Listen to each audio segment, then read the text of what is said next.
With Trial of the Crusader soon to be expected on the PTR, I thought now would be a good time to talk about some of the things you might not actually know about the raid, some of the huge loot you're going to be trying to get, and really answer one question. What the No, child-friendly. What is a tribute run? I'm going to touch on a few other things outside of tribute runs as well, like the return of downranking your spells for Trial of the Crusader, and a couple of absolutely insane achievements to get, which also give pretty sick rewards in the form of titles and mounts. The obvious place to start, though, is explaining exactly what a tribute run is. You'll see this when the phase goes live being spammed in chat, and you might not know what they mean by it. I say see it spammed in chat, but if you play on the same server as I do on EU, you might not even know there's a chat box on your screen.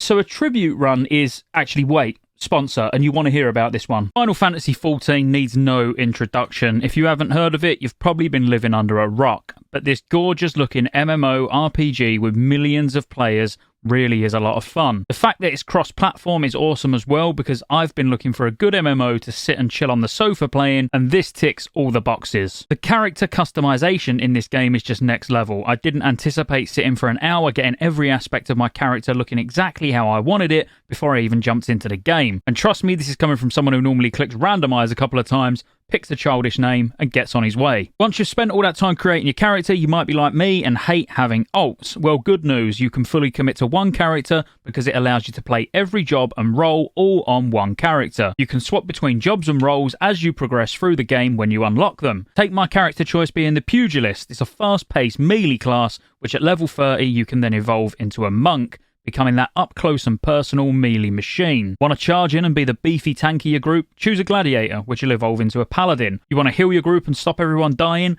Go conjurer, so you can end up as the white mage. Or do you just want to sit back and do massive damage? Then become a black mage instead. There's just so much content. So if you want to give it a go, there's a link in the description, there's a free trial. Go give it a crack and see what you think. Thank you Final Fantasy XIV for sponsoring the video.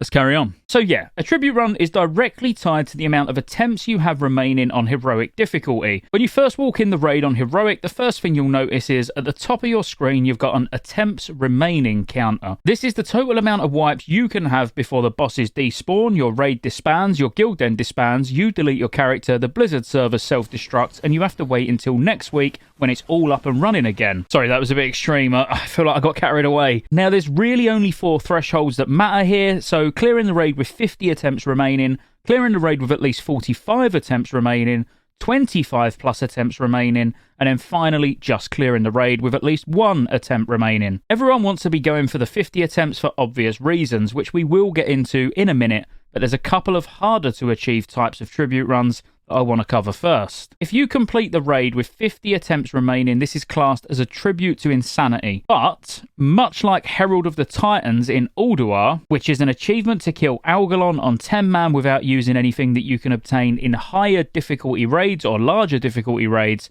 outside of 10 man alone. All it actually looks for is item level, which I'm guessing Trial of the Crusade is probably going to be the same. And what I mean by this is technically you can use your full 25 man tier, which, as you know, the shoulders, the gloves, the legs, all of these to be able to obtain require 25 man raiding. However, there is an equivalent in TOC, and it requires you to clear Trial of the Crusader heroic with all 50 attempts remaining and using no gear of higher eye level than what is achievable in 10 man TOC. But what the primary difference between the two should be is defeat Algalon the Observer in 10 player mode without anyone in a raid wearing any equipment with an item level higher than that is available in 10 player Ulduar.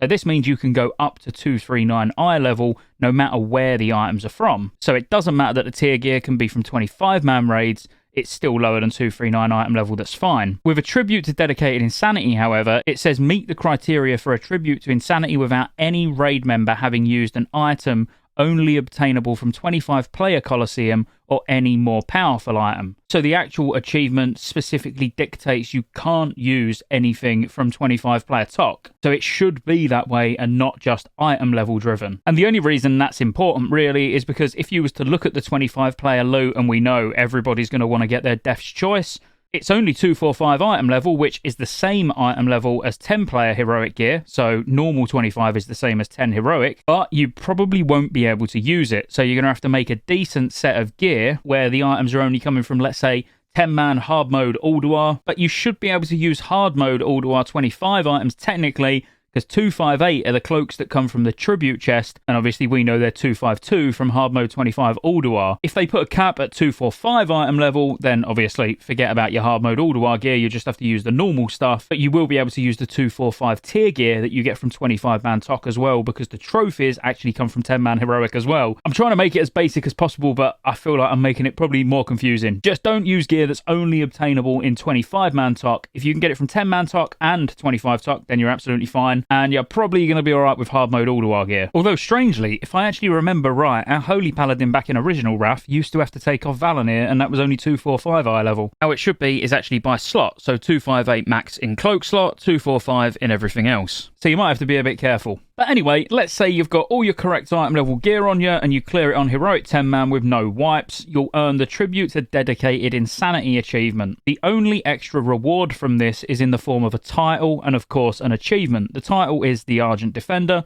which is pretty cool to be fair. The next and the most brutal kind of tribute run is called a Tribute to Immortality. I'm guessing you can probably work out what it is. It's the Immortal or Undying meets Trial of the Grand Crusader. So to get this, you need 50 attempts remaining and 0 deaths from anyone. Luckily though, in the achievement, it does state that it's only deaths to bosses specifically, so you can feel free to die as much as you want on all the trash. Oh, wait. If you get the Tribute to Immortality done, you'll receive an in-game mail with a mount that is the Crusader's White or Crusader's Black Warhorse, depending on your faction. So going back to the normal tribute runs, forget individual deaths and item level caps. What are you going to get if you clear the raid on Heroic with 50 attempts remaining? So starting with 10-man, you'll have a 100% chance during Phase 3 for it to drop a mount. It will be the Swift Horde Wolf if you're Horde, or the Swift Alliance Steed if you're Alliance. You'll also get a 258 cloak, which are itemized incredibly well, as you can see, with the agility one having crit, attack power, armor pen. All of these come with a socket, and pretty much, other than the 25-man version, you're gonna want one of these, at least, as I say, to tide you over until you get the 25-man version. If you do it with 45 to 49 attempts remaining, you're gonna get a bonus 2 Trophy of the Crusades. Now, the Trophy of Crusades are used in conjunction with emblems to be able to get your 245 item level tier. If you do it with 25 to 44 attempts remaining, you're going to get one of several weapons. There's more or less a weapon here most people can actually make good use of. They are only 245 eye level, so probably not going to be heavily contested. But if you've been unlucky with getting weapons from hard mode Alduar 25, these are going to be pretty good. And as long as you do it with at least 1 attempt remaining, you're going to get another 2 Trophy of the Crusades. So this is 4 potential tier pieces, each 10-man heroic. If you do it with 50 attempts remaining, that doesn't mean you only get the cape and you only get a mount. You're going to get all of the previous rewards as well. So a weapon and 4 Trophy of the Crusades on top of your mount and your cloak. When it comes to 25-man, though, there is no mount. So the Crusader's White Warhorse or Black Warhorse only comes from doing a Tribute to Immortality, which we've already discussed. Also known as the Tribute Run, where you clear it and have 0 deaths. Then everybody gets that mount. But actually, for just doing a Tribute to Insanity on 25-man, there should be no mount. But up until this point, you will have the best cloak possible in the game. So 272 item level, which is absolutely insane. And they are pretty much just a direct upgrade from the 10-man versions. So doing 45 to 49 attempts, you're going to get 2 pieces of tier. Now, whilst you can use these tier pieces on any slot, they still do have the class restrictions. I'd recommend watching this video that I done a couple of months ago, looking at all the tier 9 gear and how you obtain it. 25 to 44 gives you weapons again. Now, this time they're 258, so these are actually going to be fairly contested because they're the highest item level of weapons that you can get now. And any weapons that are missing from here, such as a feral staff, will come from other bosses. And then finally, just clearing it with at least 1 attempt remaining will give you another 2 tier tokens. So you got to think that for each person of your raid to get their 4 set, you're going to need to do 45 plus attempts every week. So you're going to need to do that for, let's say you've got a strict roster of 25 people.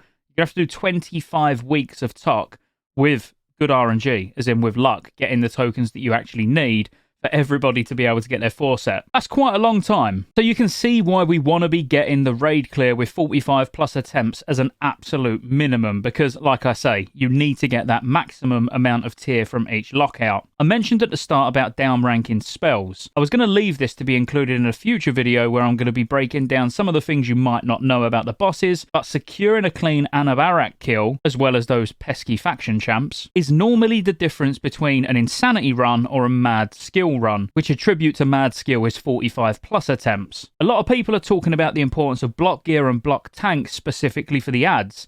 This I don't disagree with at all, and we will be 100% doing exactly the same thing. This was a thing all the way back in original Wrath of the Lich King when Premonition killed it with only 1 tank and everyone went mental, and it pretty much started this trend. But do you remember downranking for the big fight? Going in prepared, even from your first pull, is going to be extremely important, and having your raid healers putting out super powerful heals when you only want to keep the raid at around 10% HP is not going to be good at all. The way the boss works in the final phase is he leeches 10% of the current health of each person to heal himself. Now there's also going to be a requirement for big tank heals and individual spot heals, because there'll be random people that get a frost damage over time effect on them where they will need these spot heals. So let's say you've got a couple of holy paladins who are just focusing big heals into the tank and spot healing the people that get the frost debuff. All your other raid healers should be downranking their spells massively to be able to keep spamming but not heal too much, because the key is going to be keeping everybody else low so the boss isn't healing as much. If you're using max rank AoE healing spells where you're healing for 15-20% of a party's health, this is just going to be too much. How much you need to downrank is going to depend on your class, your spec, your spell power, and all of that, so that's going to be for you to play about with, but PTR is a really good place to test that. Now, I hope you found this video useful and it answered the question, what is a tribute run? And I hope you're now armed with the information ready for when you want to get yourself into some pugs. Like and subscribe. See you on the next one.